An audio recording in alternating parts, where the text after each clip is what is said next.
Hello guys, তো তোমরা সবাই কেমন আছো? চলে গিয়েছিলাম ভাইয়ের সাথে একটু বাইরে।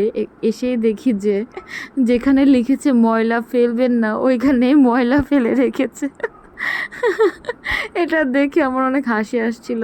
তো অনেক দিন বাইরের কিছু খাওয়া হয় না, তো তাই ভাইকে নিয়ে একটু বাইরে এসেছি খেতে।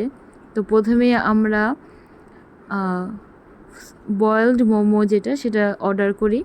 তারপর দুই ভাই বোনে সেটা খাই, একজন একজনের রেটিং দেই।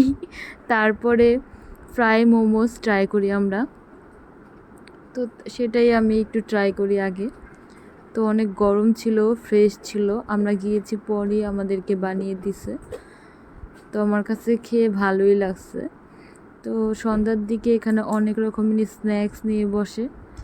তারপর সেটা খেয়ে আমার খুব মনে হচ্ছিল যে কিছু একটা লিকুইড কিছু খাই। তো এর আগে আমরা আবার নাচোসও অর্ডার দিয়েছিলাম।